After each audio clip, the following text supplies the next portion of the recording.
Assalamualaikum warahmatullahi wabarakatuh.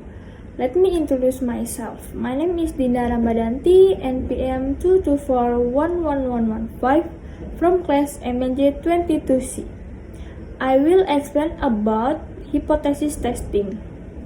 Uji hipotesis. Uji hipotesis adalah metode pengambilan keputusan yang didasarkan dari analisis data, baik dari percobaan yang terkontrol maupun dari observasi atau tidak terkontrol.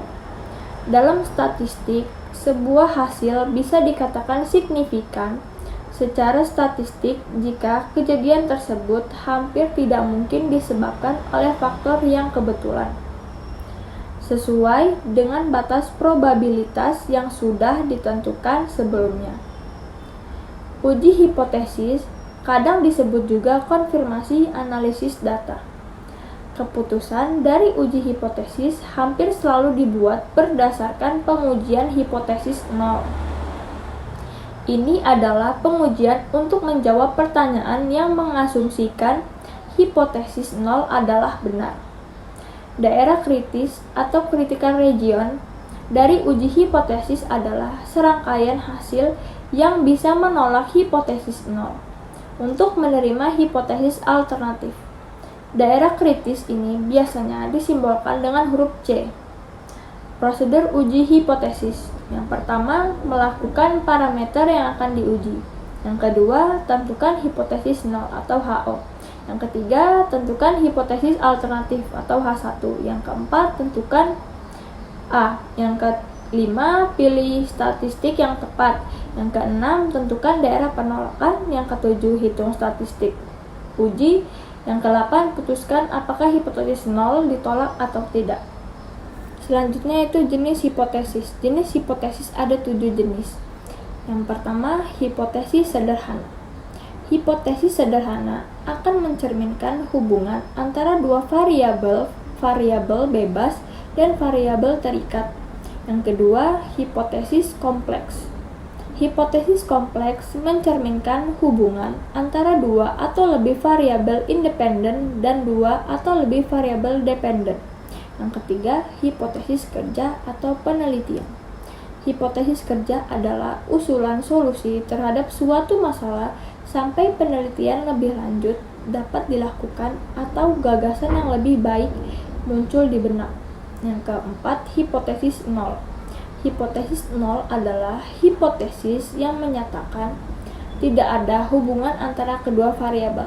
Yang kelima, hipotesis alternatif. Hipotesis alternatif menyatakan adanya hubungan antara kedua variabel. Ini kebalikan dari hipotesis nol. Yang keenam, hipotesis logis. Hipotesis logis adalah hipotesis yang diverifikasi oleh bukti logis. Yang ketujuh, hipotesis statistik. Hipotesis statistik adalah hipotesis yang diverifikasi secara statistik. Ini adalah metode inferensi statistik. Selanjutnya yaitu bagaimana menguji hipotesis peneliti. Biasanya menggunakan pengujian hipotesis ketika membandingkan dua kelompok atau lebih. 4 langkah pengujian hipotesis adalah: yang pertama, tentukan hipotesis nol. Hipotesis nol berupaya menunjukkan bahwa tidak ada variasi antar variabel atau bahwa satu variabel tidak berbeda dengan rata-ratanya. Ini adalah pernyataan tidak adanya pengaruh antara dua faktor atau kelompok atau lebih.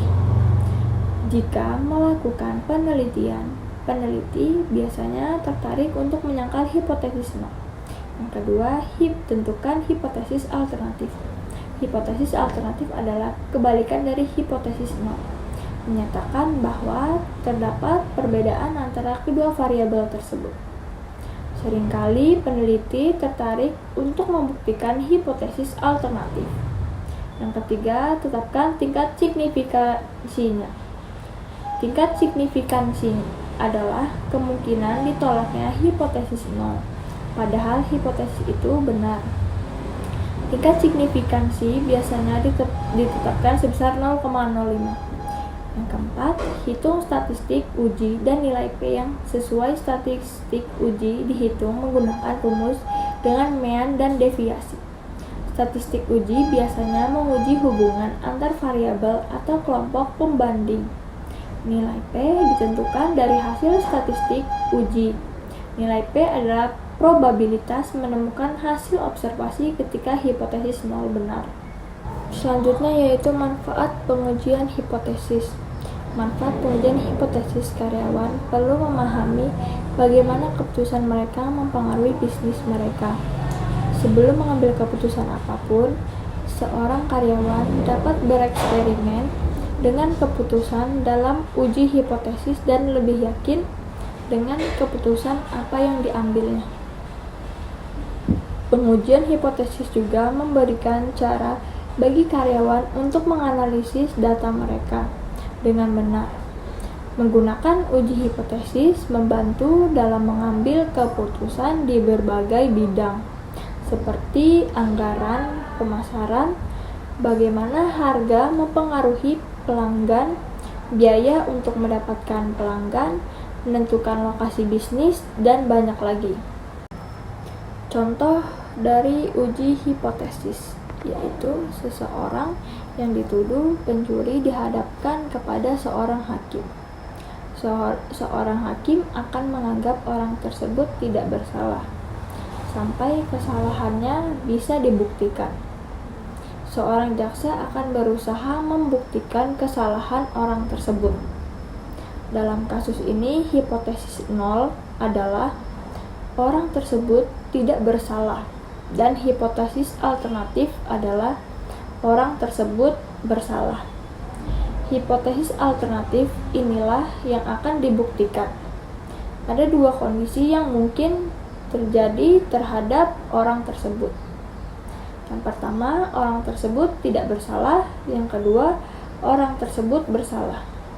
Dan ada dua keputusan yang bisa diambil hakim, yaitu yang pertama, melepaskan orang tersebut, dan yang kedua, memenjarakan orang tersebut.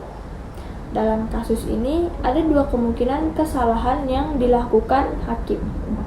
Yang pertama yaitu memenjarakan orang yang benar atau kesalahan tipe 1. Yang kedua, melepaskan orang yang bersalah atau kesalahan tipe 2. That's all my explanation. I'll end it. Wassalamualaikum warahmatullahi wabarakatuh.